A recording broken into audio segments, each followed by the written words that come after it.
was one large pop. I looked up, there's ice, smoke was arising. He had his hand down, shooting, and there were 2, maybe 3 more shots. The doors were now open, and all of us fled. He was shot twice in his torso, in the chest, and in his stomach, and he saw the torso, and he was dead.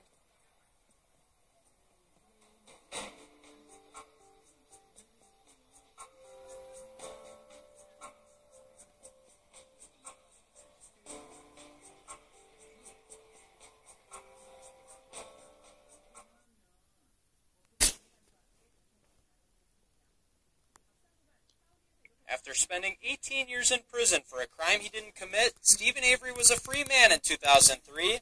However, 2 years later, Avery and his nephew Brendan Dassey were arrested for the murder of Teresa Halbach.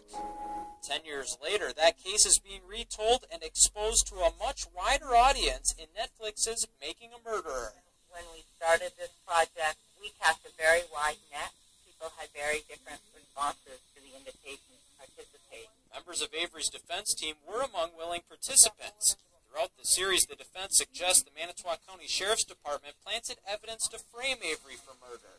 It's a theory series viewers are heavily backing on social media, leading to online petitions to free Avery from his life sentence. We just think it's important for people to be reflecting on this and talking about it and trying to process it in a healthy way. The jury was provided a much different picture than what this series provides. Ken Kratz was the special prosecutor on Avery's murder case. Kratz says before the series release, he wasn't provided the opportunity to answer any allegations made.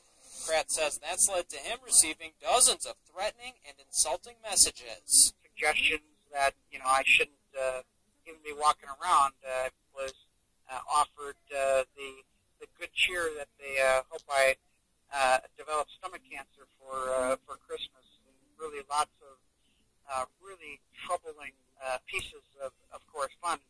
Making a Murderer creators say Kratz was provided opportunities to speak with them. Despite more participation from the defense than prosecution, the creators say they tried to show all viewpoints. We believe that the series is representative of what we witnessed. The key pieces of the state's evidence are included in the series. I believe there could be 80 to 90% of the physical evidence, the forensic evidence that ties Stephen Avery to this murder never to have been presented in this documentary. Kratz believes Netflix should provide an opportunity for his side of the case to be told. As for series producers, they say they plan to continue to follow any new developments with Avery.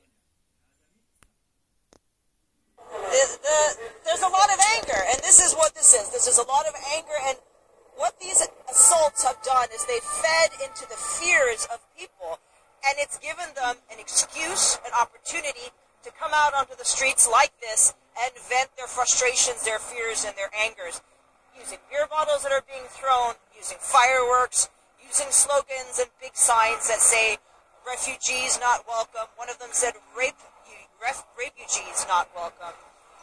So there is that boiling anger that's now surfacing. For this, I should point out, is a small segment of German society, but it is a very vocal one. On the other side of the station, we see 1,700 protesters in support of those victims of the assaults, in support of continuing to open the doors to refugees. But what this kind of tension shows is that deep divide in society. Is this, Atika, contained to this single street, this single intersection? How broad is this group? Are they spread across several blocks? It's difficult to tell from this camera angle. Out of Italy, where an American woman has been found murdered. Police there say they've officially opened a homicide investigation after Ashley Olsen, an artist from Florida, was found dead in her apartment in Florence, and they've vowed maximum attention to finding her killer. The U.S. State Department has also confirmed her death. Police began the investigation after they discovered Olsen with bruises and scratches around her neck. Police say they've questioned her boyfriend, also an artist, but have no suspects so far. Friends described her as gentle and say she was well known around Florence for walking her beagle. Joining me now, Barbie Nadeau. She is the Rome Bureau Chief for the Daily Beast. So what more do we know about this investigation, Barbie?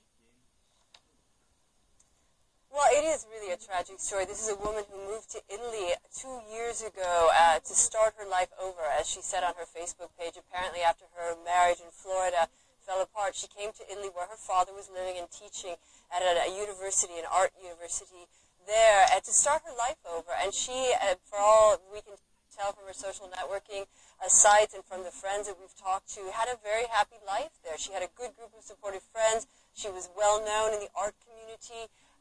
She was well known in her neighborhood of Florence, which is quite an affluent neighborhood where lots of artists and creative people tend to live and gather. And this homicide is very much a mystery. The police are very, very adamant that while they've talked to the boyfriend, they've talked to several friends, they absolutely do not have a suspect yet. The boyfriend was the one who notified police that he hadn't been able to get a hold of her. They'd had a fight, I guess, 3 days prior to Saturday when her body was found. He tried to call her. She didn't answer. Eventually, her phone was turned off.